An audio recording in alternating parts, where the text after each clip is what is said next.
فرمایا بہت دور رکھا جائے گا اس سے جو پرہیزگار ہے۔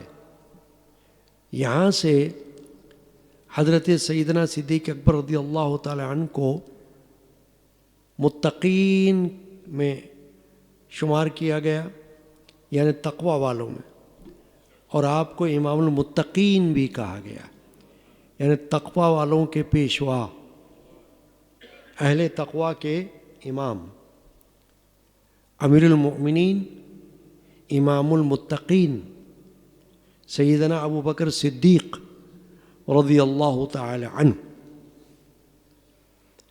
آگے اللہ نے ارشاد فرمایا الذی یوتی مالہ یتزکا، جو اپنا مال دیتا ہے کہ ستھرا ہو جائے، ستھرا ہو۔ اس میں شان نزول میں مفسرین نے فرمایا کہ حضرت صدیق اکبر رضی اللہ تعالی عنہ نے بڑے مشہور صحابی ہیں بلال حبشی، جن کو مؤذن رسول بھی کہا جاتا ہے، ان کو خریدا۔ وہ غلام تھے امیہ بن خلف کے، یہودی کے، اور وہ چاہتے تھے کہ کوئی ان کو آزاد کرا دے، ان کے مالک کو کچھ دے کر انہیں اللہ کی راہ میں آزاد کر دے۔ تو حضرت ابو بکر صدیق رضی اللہ تعالی عنہ نے جب ان کو دیکھا کہ وہ غلام ہیں بلال حبشی یہودی کے اور تکلیف میں ہیں، کیونکہ ان کا مالک ان پر ظلم کرتا ہے، ان کو تنگ کرتا ہے، ان کو تکلیف دیتا ہے، اور یہ تکلیف میں چلاتے ہیں، روتے ہیں، اور اللہ کی راہ میں آزاد ہونے کی دعا کرتے ہیں۔ تو حضرت سیدنا ابو بکر صدیق رضی اللہ تعالی عنہ نے سرکار دو عالم مغفر بنی آدم صلی اللہ تعالی علیہ وآلہ وسلم سے اجازت طلب کی کہ یا رسول اللہ صلی اللہ علیہ وسلم، آپ مجھے اجازت مرحمت فرمائیں کہ میں حضرت بلال کو کہ جو غلام ہے اس وقت، مگر وہ اللہ کی راہ میں آزاد ہونے کے متمنی ہیں، تو میں ان کو، اس کے مالک کو کچھ دے کر ان کو اللہ کی راہ میں آزاد کرا دوں۔ سرکار دو عالم صلی اللہ علیہ وسلم نے بہت خوشی کا اظہار فرمایا کہ یہ تو بہت اچھا کام ہے۔ ابو بکر صدیق رضی اللہ تعالی عنہ نے امیہ بن خلف کو یہ کہا، فرمایا کہ میرے پاس ایک غلام ہے جو کہ بلال کے بدلے میں تم کو دے سکتا ہوں، کیونکہ وہ تمہاری طرح ہے اور یہ اللہ کی راہ میں آزاد ہونا چاہتا ہے، تو اگر تم چاہو تو تم وہ غلام مجھ سے لے لو یا مجھ سے پیسے لے لو اور اس کو آزاد کر دو۔ اس نے کہا کہ اس میں کیا خوبی ہے کہ جو تم اسے آزاد کرانا چاہتے ہو؟ صدیق اکبر رضی اللہ عنہ نے فرمایا کہ وہ خوبی تم نہیں جانتے، وہ خوبی تو اسلام والی خوبی ہے، ایمان والی خوبی ہے۔ ان کے دل کے اندر اللہ اور رسول کا ایمان بھرا ہوا ہے۔ بلال حبشی تو ایمان والے ہیں، اس لیے میں ان کو آزاد کرانا چاہتا ہوں۔ تو اس نے ان کو آزاد کر دیا، اور یوں حضرت بلال حبشی کے جو غلام تھے صدیق اکبر رضی اللہ تعالیٰ کے وسیلے سے آزاد ہو گئے۔ یہ بہت بڑی نیکی تھی۔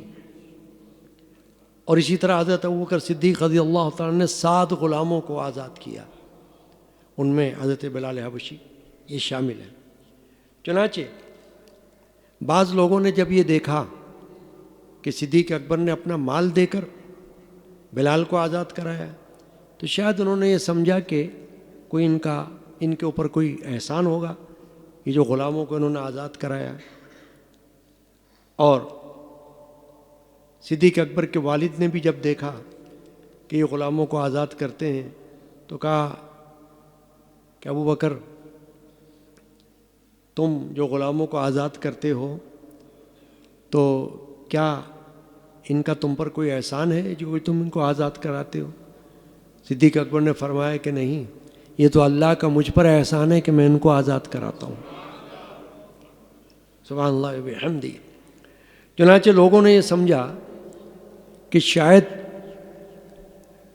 ابو بکر پر یہ غلاموں کا کوئی احسان رہا ہوگا یا کوئی ہوگی کوئی ایسی بات جو یہ آزاد کرتے ہیں، تو اللہ تعالیٰ نے یہ آیت شریفہ نازل فرمائی، الذی یؤتی مالہ یتزکیٰ، کہ یہ اپنا مال دیتے ہیں ستھرا ہونے کے لیے، کہ اللہ کی بارگاہ میں یہ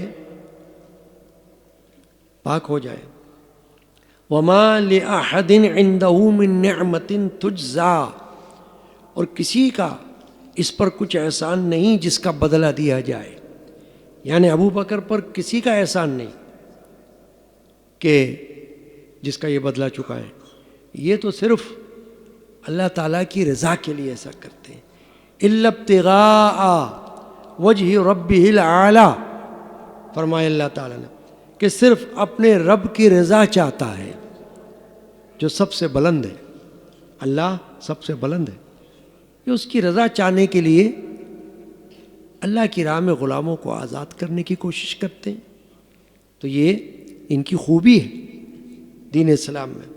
چنانچہ اللہ تعالیٰ نے ان کے شان اقدس میں حضرت صدیق اکبر کے یہ آیات شریفہ نازل فرمائی، اور پھر آخری آیت کریمہ ہے سورۃ اللیل کی، وَلَسَوْفَ يَرْضَىٰ، فرمایا بے شک قریب ہے کہ وہ راضی ہوگا، یعنی اللہ تبارک و تعالی جل شانہ عم نوالہ کی رضا صدیق اکبر کو حاصل ہو جائے گی۔ اس سے علماء کرام نے یہ فرمایا کہ یہ جو آیت کریمہ کا شان نزول خلیفہ اول حضرت سیدنا ابو بکر صدیق رضی اللہ تعالی عنہ کے بارے میں ہوا ہے، اس سے پتہ چلتا ہے کہ اللہ ان سے راضی ہے۔ وَلَسَوْفَ يَرْضَىٰ، کہ اللہ نے فرمایا اور بے شک قریب ہے کہ وہ راضی ہوگا، تو وہ راضی ہوگا اللہ سے اور اللہ بھی اس سے راضی ہوگا، کیونکہ اللہ کے رسول ان سے راضی ہیں۔ یہ نشانی ہے، علامت ہے اہل ایمان میں سے کسی کی کہ جس سے اللہ کا رسول راضی ہو جائے اس سے اللہ بھی راضی ہوگا۔ ابو بکر صدیق وہ صحابی ہیں، وہ ہستی ہیں کہ اللہ کے رسول اپنی حیات شریفہ میں ان سے راضی رہے، دم آخر تک ابو بکر صدیق سے راضی رہے۔ تو جب اللہ کے رسول راضی رہے پھر کوئی ان سے راضی ہو کہ نہ ہو، اللہ ان سے راضی ہے، اللہ کا رسول ان سے راضی ہے۔ تو یہ آج کے جمعہ میں سورۃ اللیل کی جو آیت شریفہ کی تلاوت میں نے کی، صرف اس لیے کی کہ ابو بکر صدیق رضی اللہ عنہ کی شان اقدس میں یہ نازل ہوئی ہیں۔ اللہ تعالیٰ نے مختلف صحابہ کے بارے میں آیات کا نزول فرمایا ہے قرآن میں، اور وہ اپنے اپنے وقت پر بیان ہوتی ہیں، لیکن آج چونکہ بیان سیدنا صدیق اکبر رضی اللہ عنہ کی شان اقدس میں ہے، اس لیے سورۃ اللیل کی آیت شریفہ نازل ہوئی ہے۔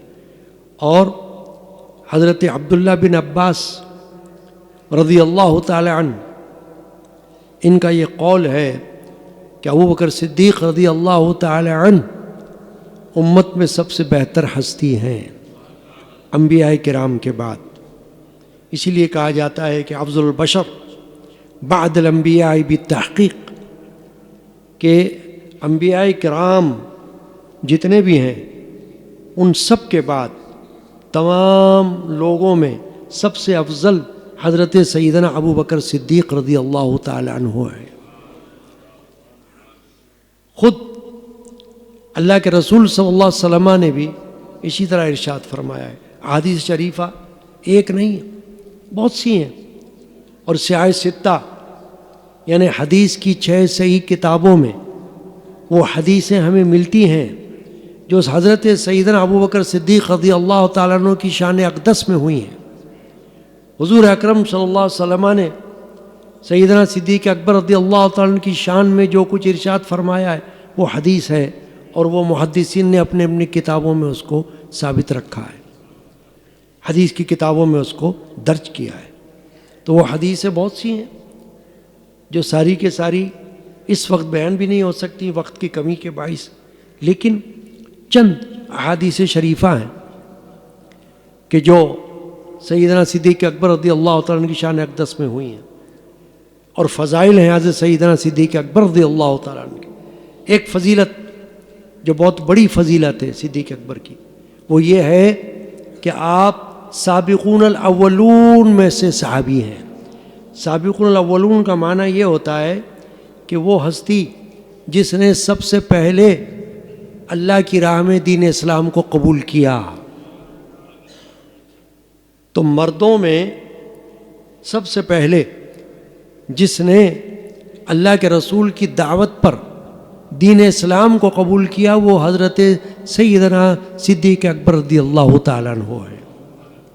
خود اللہ کے رسول نے یہ فرمایا حدیث پاک میں کہ میں نے جس کسی پر اسلام کی دعوت پیش کی اس نے کچھ نہ کچھ مجھ سے سوالات کیے، تردد کیا، کوئی حجت کی، یعنی فوراً ایمان نہیں لایا، فوراً اسلام قبول نہیں کیا، مجھ سے باتیں کی اس نے جس پر میں نے اسلام پیش کیا۔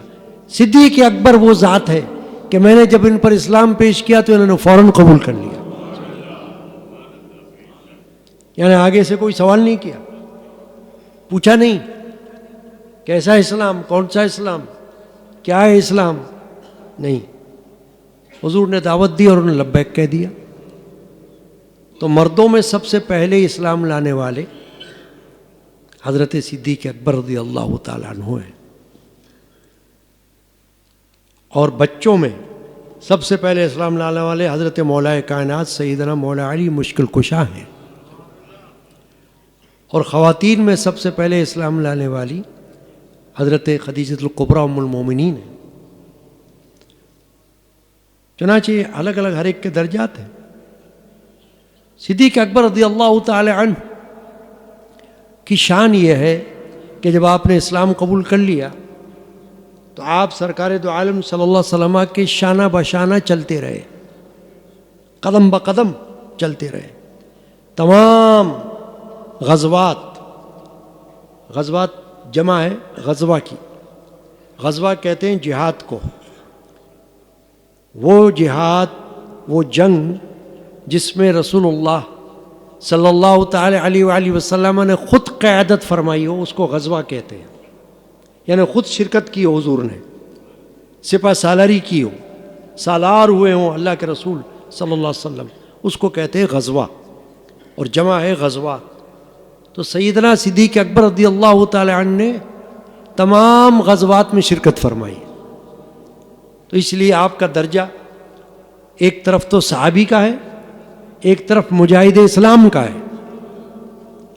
مجاہد کی بھی بہت بڑی فضیلت ہوتی ہے، ہر صحابی تو غزوہ میں شریک نہیں ہو سکا، لیکن صدیق اکبر رضی اللہ تعالیٰ عنہ کو شرف حاصل ہوا کہ آپ کو غزوات میں رسول اللہ صلی اللہ علیہ وسلم کے قدم بقدم ساتھ رہنے کا اتفاق ہوا ہے، تو آپ کی شان بلند ہو گئی نا اس طریقے سے۔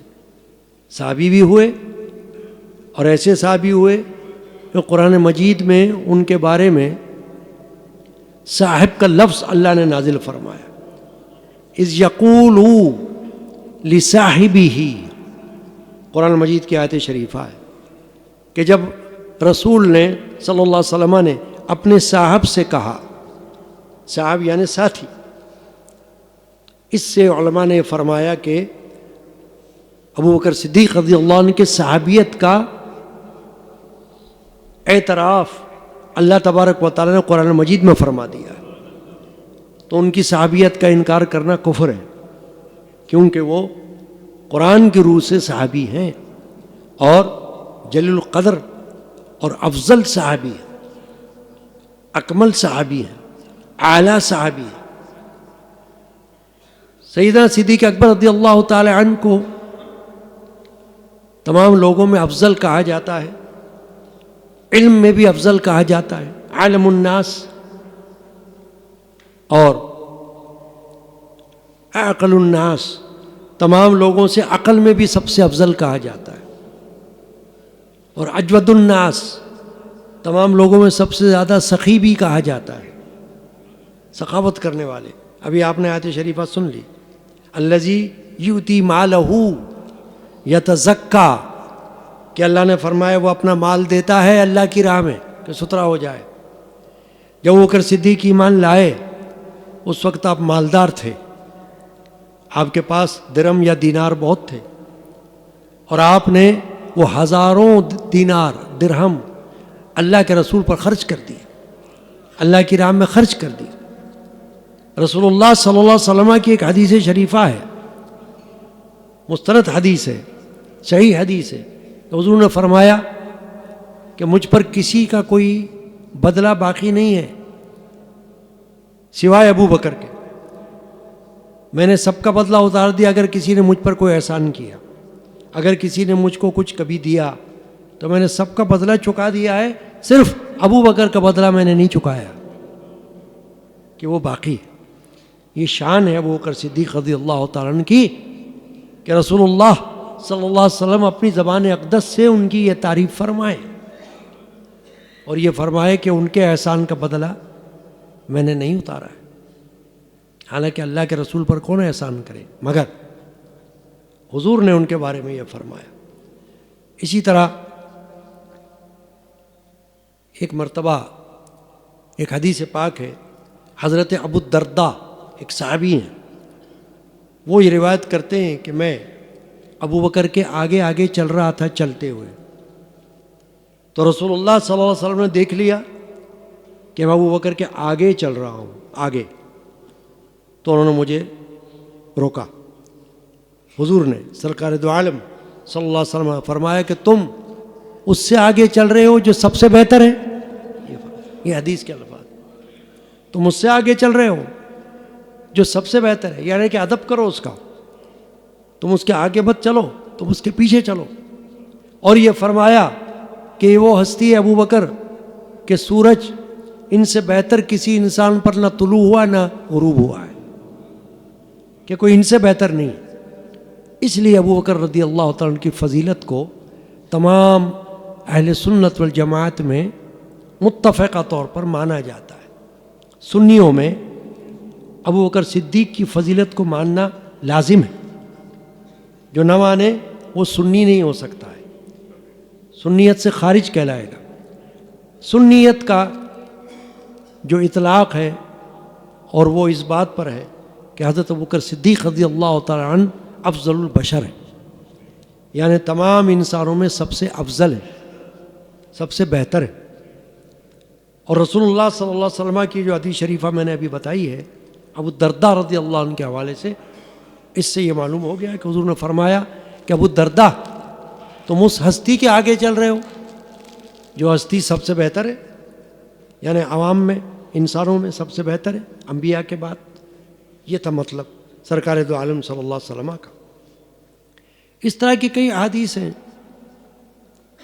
ایک مرتبہ سفر معراج کے موقع پر مشرکین نے جب یہ سنا کہ اللہ کے رسول یہ اعلان فرما رہے ہیں کہ مجھے اللہ تعالیٰ نے اپنے پاس بلایا، مجھے اپنا دیدار کرایا، مجھے آسمانوں کی سیر کرائی اور واقعات بتائے حضور نے،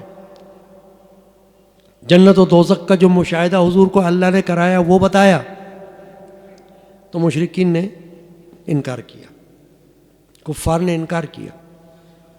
جب انکار کیا تو ابو بکر کے پاس آئے، سیدنا ابو بکر صدیق کے پاس آئے اور آ کر ان سے پوچھا کہ آپ کے دوست، آپ کے ساتھی، آپ جن کو اللہ کا رسول مانتے ہو، وہ یہ کہہ رہے ہیں کہ میں رات کے ایک مختصر سے حصے میں، یہ بھی نہیں کہ پوری رات بھی حالانکہ کافی نہیں ہے اس سفر کے لیے، لیکن وہ تو یہ کہہ رہے ہیں کہ رات کا بھی ایک قلیل حصہ، اس قلیل حصے میں آسمانوں تک کا سیر کر کے آ گیا ہوں، تو کیا آپ مانتے ہو؟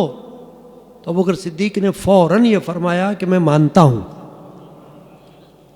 اللہ کے رسول سچے ہیں، میں تصدیق کرتا ہوں اس بات کی کہ اللہ کے رسول جو فرما رہے وہ سچ فرما رہے. یہ ایمان کا تقاضا تھا.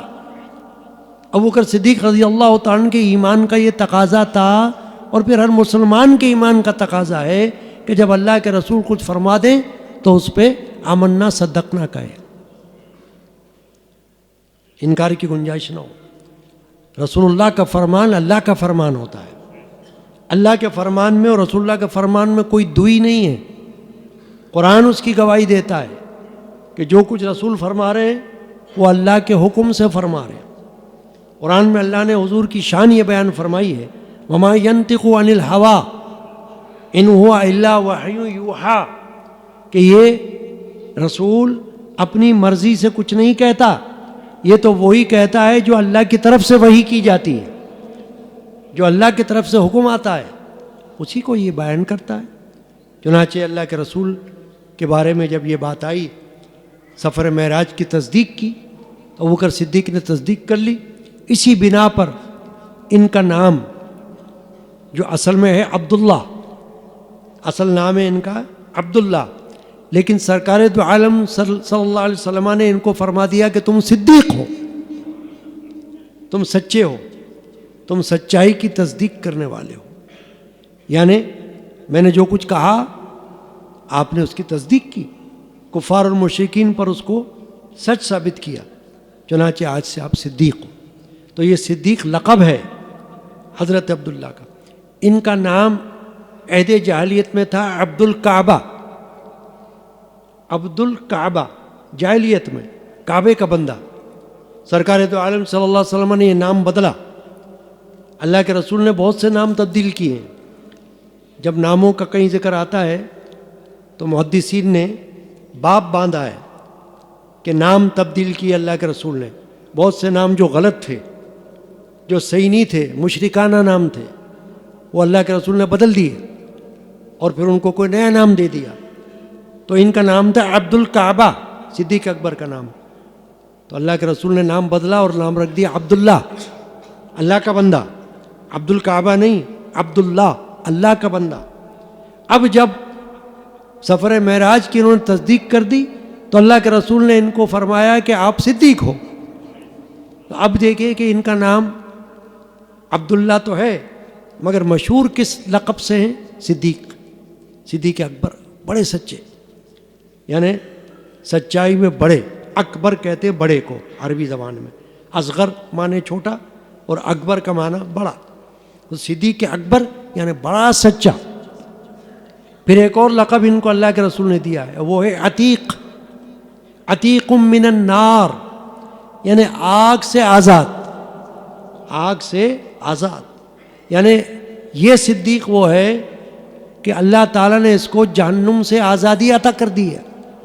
اور یہی وجہ ہے کہ وہ 10 صحابہ جن کو ہم کہتے ہیں عشرہ مبشرہ، عشرہ مبشرہ کا معنی ہے 10 جن کو بشارت دی گئی ہے، وہ 10 صحابہ میں چاروں خلفۂ راشدین شامل ہیں.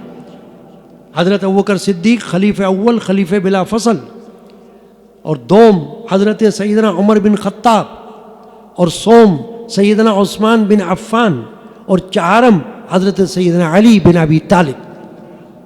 تو یہ چاروں خلفۂ راشدین جنتی ہیں، اور ان کے بعد دیگر اور صحابہ ہیں 6، ان کو ملا کر ہوئے 10.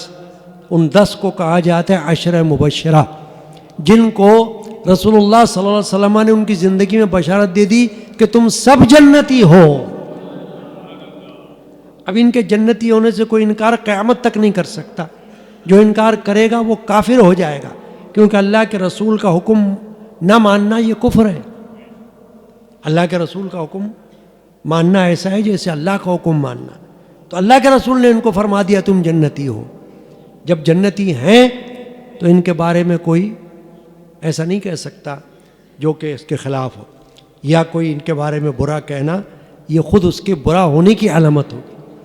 جو ان کو برا کہے گا وہ خود برا ہوگا، اللہ کے نزدیک برا ہوگا، رسول اللہ کے نزدیک برا ہوگا، اور ساری امت اسلامیہ کے نزدیک برا ہوگا.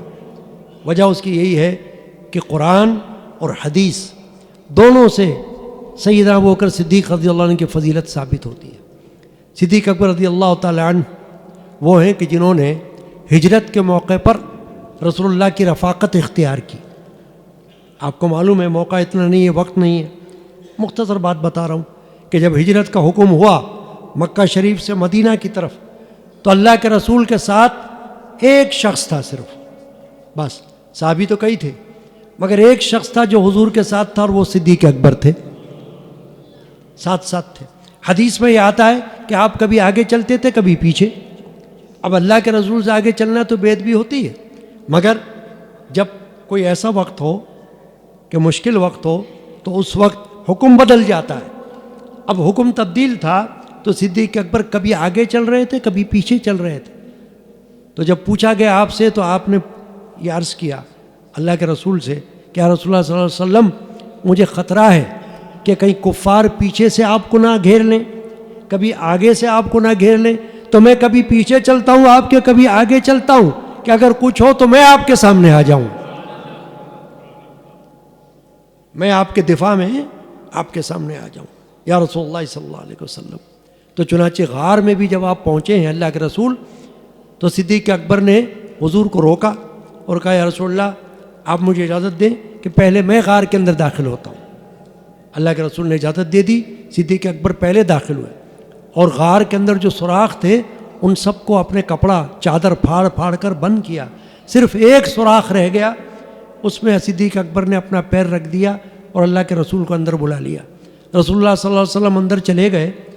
اب اس غار کا نام ہے غار ثور، جو بندہ جاتا ہے مکہ میں اس کو بھی پتہ چلتا ہوگا، غار ثور مکہ مدینہ کے بیچ میں، ثور سانپ والا غار، کیونکہ وہاں سے سانپ نے ابو بکر صدیق کے ایڑی پر ڈنگ مارا تھا، ڈسا تھا، اور حضور اکرم صلی اللہ علیہ وسلم صدیق اکبر کے پیر پر سر رکھے ہوئے سو رہے تھے، زانوں پر آرام فرما رہے تھے۔ تو صدیق اکبر نے ضبط کیا، آنسو آنکھوں سے روکا جتنا رک سکتے تھے کہ حضور صلی اللہ علیہ وسلم کہیں بیدار نہ ہو جائیں، کہیں آپ کو تکلیف نہ پہنچے، لیکن جب ضبط نہ ہوا تو آنکھوں سے آنسو نکلے اور رسول اللہ صلی اللہ علیہ وسلم پر گرے تو اللہ کے رسول نے آنکھیں کھولی، پوچھا کیا ہوا؟ آپ نے عرض کیا یا رسول اللہ کوئی جانور ہوگا اس نے پیچھے سے ڈنگ مارا۔ تو رسول اللہ صلی اللہ علیہ وسلم نے ان کے ایڑی مبارک کو اپنے پاس لیا اور اپنا لعاب دہن اس پہ لگا دیا، جس سے آپ کو آرام آ گیا۔ حدیث پاک میں یہ واقعہ موجود ہے صدیق اکبر رضی اللہ تعالیٰ عنہ کا۔ چنانچہ آخری وقتوں میں جب اللہ کے رسول صلی اللہ علیہ وسلم بیمار ہوئے، علیل ہوئے، تو رسول اللہ صلی اللہ علیہ وسلم نے حکم دیا کہ امامت کے فرائض ابو بکر کو کہو کہ وہ کریں، فرائض انجام دیں، یعنی امام بنے، مسجد نبوی میں نماز پڑھائیں۔ ام المومنین حضرت عائشہ نے عرض کیا کہ یا رسول اللہ میرے والد نرم طبیعت کے ہیں، یعنی کہ ان کی طبیعت کے اندر رقت ہے، وہ آپ کے جانماز پر کھڑے ہوں گے تو ان سے کھڑا نہیں ہوا جائے گا، تو آپ حضرت عمر کو کہہ دیں وہ نماز پڑھا لے، وہ امام بن جائے۔ حضور نے فرمایا نہیں، 2 بار 3 بار یہی بات ہوئی اور حضور نے فرمایا نہیں، ابو بکر کو کہو کہ وہ نماز پڑھائیں، وہ نماز کے مصلی پر کھڑے ہوں۔ چنانچہ جب حکم ہو گیا تو حضرت سیدنا ابو بکر صدیق رضی اللہ تعالیٰ عنہ امام بن گئے مسجد نبوی میں۔ آپ نے 17 نمازیں پڑھائیں حضور کی غیر موجودگی میں، جب حضور بیمار ہوئے اپنے آخری وقت میں، یہاں تک کہ ایک وقت ایسا آیا کہ سرکار دو عالم صلی اللہ علیہ وسلم جب ابو بکر صدیق نماز پڑھا رہے تھے تو حضرت علی اور حضرت عباس رضی اللہ تعالیٰ عنہ کے کاندھے پر ہاتھ رکھے ہوئے سرکار دو عالم صلی اللہ علیہ وسلم مسجد میں تشریف لے آئے۔ ابو بکر نے جب آپ کی آہٹ پائی تو چاہا کہ ادب کی وجہ سے پیچھے ہٹ جائیں، حضور آگے آ جائیں، لیکن حضور نے اشارہ فرما دیا اور خود آ کر حضور ان کے پاس بیٹھ گئے، اور بقیہ نماز حضور نے جہاں سے ابو بکر صدیق نے قرأت چھوڑی تھی وہاں سے اللہ کے رسول نے قرأت فرما کر نماز کو مکمل فرمایا۔ تو چنانچہ جو آخری وقت میں اللہ کے رسول نے اپنے مصلی پر، اپنے جائے نماز پر جس ہستی کو کھڑا کیا اپنی جگہ پر، وہ سیدنا ابو بکر صدیق ہے رضی اللہ تعالیٰ۔ اب یہ ان کا جو وصال ہوا ہے صدیق اکبر کا، وہ 22 جمادی الثانی کو ہوا ہے، اور سردی کے دن تھے، بہت زیادہ سردی تھی، ٹھنڈ تھی، تو آپ نے غسل کیا صدیق اکبر رضی اللہ عنہ نے، تو آپ کو بخار آیا اور آپ بیمار ہوئے اور چند دن آپ بخار میں رہے اور اس کے بعد آپ کا انتقال ہو گیا۔ اور صدیق اکبر نے وصیت کی کہ میرا جنازہ بارگاہ رسالت میں لے جا کر رکھ دینا، مواجہ شریف میں جہاں رسول اللہ صلی اللہ علیہ وسلم آرام فرمائے، اور فریاد کرنا یعنی کہ درخواست کرنا کہ ابو بکر آپ کے پہلو میں دفن ہونے کی اجازت چاہتا ہے، تو اگر آپ کو کوئی اشارہ مل جائے تو مجھ کو دفن کر دینا وہاں، ورنہ مجھے جنت البقیع میں لے جا کر دفن کر دینا۔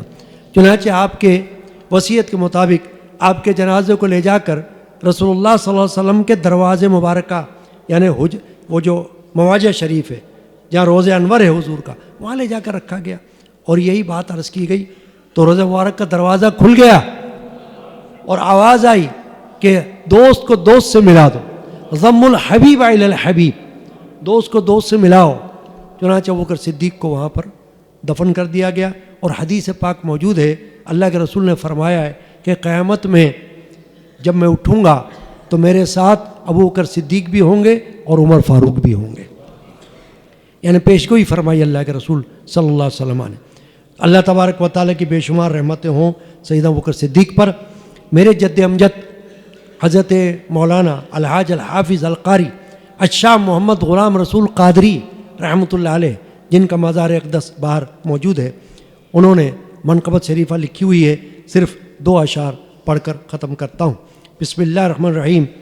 امیر المومنین صدیق اکبر، امیر